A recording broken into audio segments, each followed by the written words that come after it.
ئینسان بەچی وەرع و تەقواداری لە دڵدا دەچەسپێت؟ بەوەی کە پرسیار کراوە لە ئیبراهیمی کوڕی ئەدهەم لە وەڵامدا فەرموویەتی بەوە ئینسان وەرع و تەقواداری و خۆپارێزی لە دڵ و دەرووندا دەچەسپێت و دەبێتە خاوەنی وەرع بەوەی کە بیتەسویەتی كل الخەلق من قلبك، بەوەی کە ئینسان هەموو کەسێکی پێوەکو یەک وابێت، واتە ئینسانەکان لە مەرتەبەی بەندایەتی نەباتە دەرەوە، وەکو ئینسان تەماشایان کات.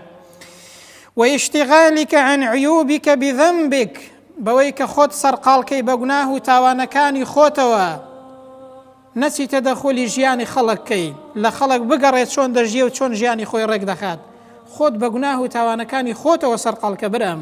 بۆ خۆمان 1001 گوناه و تاوان و کەم و کوڕیمان هەیە، کەچی خۆمان لەبیر کردووە هەر خەریکی عیب و عاری خەڵک و تەدەخولکردنی ژیانی خەڵکین، واز لە ژیانی خەڵک بێنە دەبیە ئینسانێکی وارع و تەقوادار.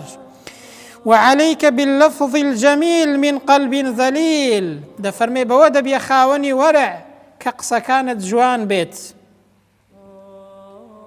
کاکە ئیمامی غەزالی جوانی فەرمووە، دەفەرمێ ئەو زمانە بە ئەندازە و بەلاشە زۆر بچووکە، بەڵام گوناهەکەی زۆر گەورەیە، ئەگەر وەریانە بێ برام تووشی گوناهی زۆر گەورەت دەکات، زۆر گچکەیە بەڵام گوناهی زۆر گەورەی پێدەکرێت ئەگەر ئینسان نەیگرێتەوە.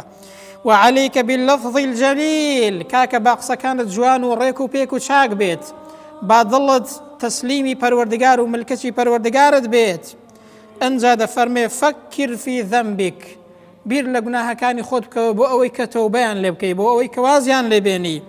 وتوب إلى ربك، بگەڕێەوە بۆ لای پەروەردگاری خۆت، ئەو پەروەردگارەی کە خاوەنی ئەرز و ئاسمان و هەرچی چاکە هەیە خوای پەروەردگار خاوەنیەتی، هەرچی دەسەڵات هەیە خوای پەروەردگار خاوەنیەتی.